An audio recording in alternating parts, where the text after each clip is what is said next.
It's Wednesday, July 3rd of 2019, the day before Independence Day here in the United States.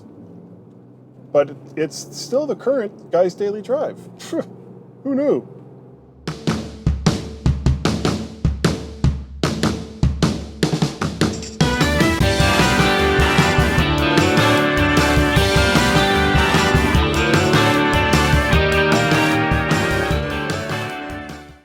And welcome everyone to Guy's Daily Drive.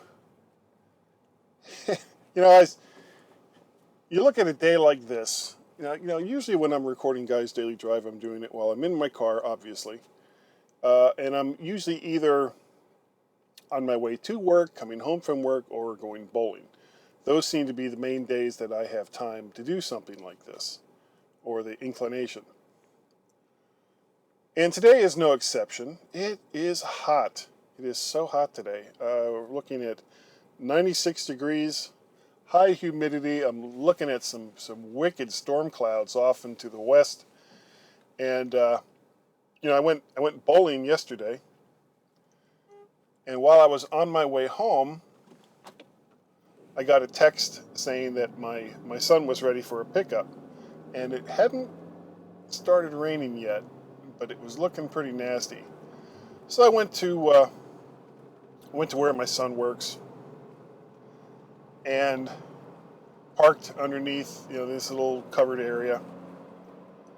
And I hadn't been there but just a few minutes when the skies just opened up. It was pouring rain. And the other day we were getting like marble-sized hail. That was so bizarre. Marble-sized hail here, I think, and was that? Yeah, that was June 29th, June 30th, something like that. I mean, we're talking heavy into summer, and it was just horrific. And as was the rainstorm on, I guess it was last night. So I'm in my car and I'm waiting for Guy to come out of the building when the winds pick up. And remember, I'm inside a covered building. I'm not in a garage, but it was covered. And the winds were enough that the car started rocking. I had my iPad out and I don't even remember what it was I was doing, playing some silly game, when I noticed the car shaking. And when I looked up, I could see the trees all in the area just blowing to beat the band. It was like, hell, okay, so I sent a text to Guy basically saying, why don't you just stay in the building for just a minute. Let's see where this is going. And by the time he finally came out and got into the car, drove home, and we sat here in the car as the rain is just coming down in sheets. And he was kind of like, well, how are we going to do this? And I looked at him. I said, we're going to get wet. I mean, I don't really think there's too many options here. It's pouring rain. We're not undercover, and we have to get to the front door. We're going to get wet. And we did. So I'm hoping that tonight won't be a repeat of that. That was a really bad storm. And I'm hoping that tomorrow will be a nice day. It's supposed to be really, really super hot. Maybe I'll even manage to get over the pool, but I do need to bring some tasty food over to the guys that are working tomorrow, that work for me or under me, because they deserve it. They're having to work. So I'll probably bring them some pizza or something like that. But on a day like tomorrow, Independence Day, you should give thanks to the people in your lives, especially if they have served in the armed forces. Now, I have had two sisters and a brother who were in the Air Force, and another brother who was in the Coast Guard. And I'm grateful. I'm grateful for the sacrifices that they made. I'm grateful for the fact that they were able to do what I wasn't. And it wasn't that I wasn't fit. I just kind of knew that with the things I had going on in my life at that particular time, which maybe I'll go into some other time, but certainly not today, that I would not have been accepted into the armed forces. So I made my own way, but I've never forgotten that there were a lot of other people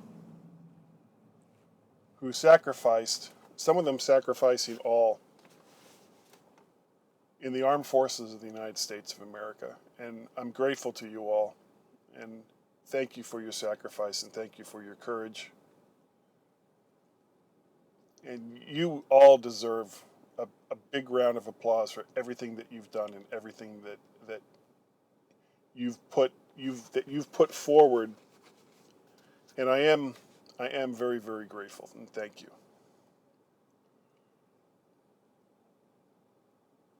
I guess that's going to be about it. You know, we could talk about some of the history of the United States and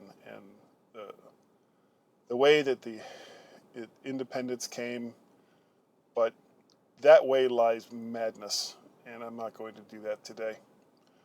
But I am going to tell you about MacStock 2019. It's going to be held in Woodstock, Illinois in just about 3 weeks. 3 weekends from now, 4 weekends from now. It's the last weekend of July 27th and 28th. Woodstock, Illinois, just outside of Chicago at the McHenry Community College.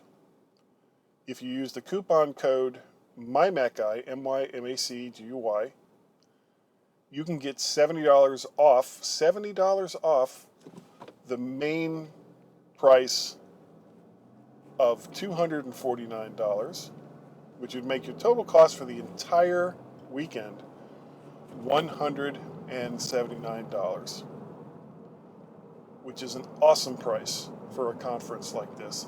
So if you're in the Chicago area, or if you'd like to attend MacStock, there's still time, there's still places, hotels to stay at and all the rest of that. $179 is your total cost for the conference. Doesn't include your transportation costs, doesn't include your hotel costs. Excuse me, wow. But everything else from pretty much, other than the hotel and transportation, is going to be covered at this conference. So don't miss it if you can. If you'd like to get a hold of me, you can send me an email, guy@mymac.com. You can also send me a tweet. I have 2 Twitter accounts that you can send to. One is MacParrot. The other one is VertShark, VertShark.